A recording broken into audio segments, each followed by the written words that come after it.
Change will have an increasing effect on how the British military operates, where it's sent around the world and what it's asked to do. A new report says the forces face a double challenge, dealing with more humanitarian disasters while at the same time going green themselves.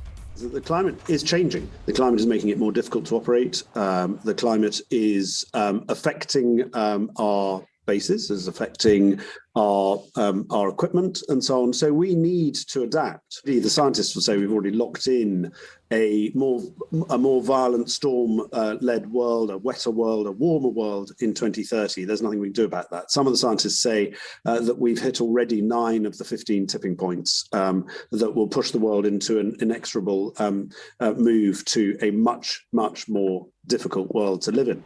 Britain's forces have already seen the effects of climate change. 2 years ago, Royal Navy ships helped with rescue efforts after Hurricane Dorian struck the Caribbean.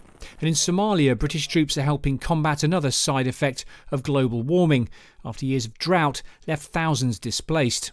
You end up with people unable to live off the land. If they are unable to live off the land, they become dispossessed and therefore they move into the cities. And this is what happened. There's a lot of evidence to suggest it's what happened in Syria when the crops failed 2 years in a row in Syria. A huge population moved into the cities. The cities are where actually Al-Shabaab operates in Somalia, and there is an opportunity there for Al-Shabaab to pick up dispossessed people who've come with nothing, who don't have a job, who don't have a livelihood, and use them to benefit their cause. As well as preparing for climate crises, the UK military also needs to go green itself.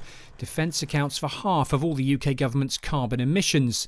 Britain's committed to reach net zero by 2050, and the Armed Forces says the General can lead the way with new vehicles, fuel sources and ways of storing energy, taking the best innovations from industry and quickly adapting them for military use. It's not a zero-sum game. It's not either you're green or you're capable.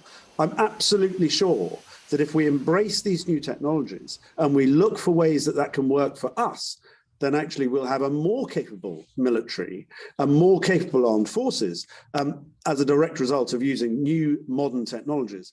So what changes might this all bring? What could the sustainable base of the future look like? Well, we're likely to see more water purification plants and even some food being produced inside the wire. There'll be a drive to improve maintenance regimes so waste is reduced. You'll see many more electric vehicles to bring down emissions, but with the added benefit of being quiet and stealthy. More smart buildings will be constructed to reduce the military's consumption of heat and electricity. And there'll be greater use of biofuels to power aircraft like the F-35, and more recycled components in the equipment the military uses. The report also predicts the military will do more of its training virtually in the future, as changing weather disrupts traditional exercises.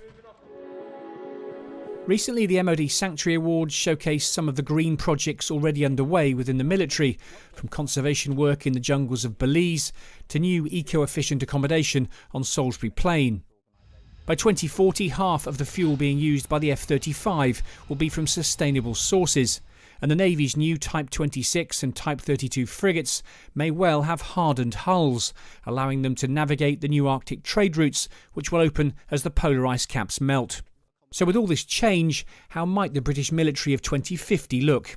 Climate change offers us the opportunity of a number of things. It offers us to think differently. So I think we'll have fewer people in our equipment. But in some ships, minesweepers, we'll have no people.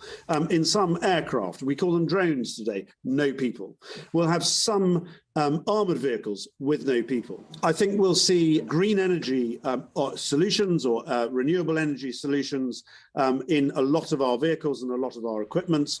We'll be using different fuels. I'm absolutely convinced of that. We'll be using renewable fuels, but we won't see a removal of infantry. We won't see a removal of gaining and holding ground. We won't see a removal of ships going across the sea, opening up the sea trade routes. I also see us deploying in slightly different ways. We'll be more self-sufficient in our deployments. We're looking at perhaps as much as 40% of our energy in the next 10 years coming from renewables on our deployed bases. The report says defence must embrace climate change and embed it into every major decision it makes. At stake for the military, just as it is for all of us, the future of our planet. Simon Newton, Forces News. If you enjoyed this video, don't forget to like and subscribe to our channel.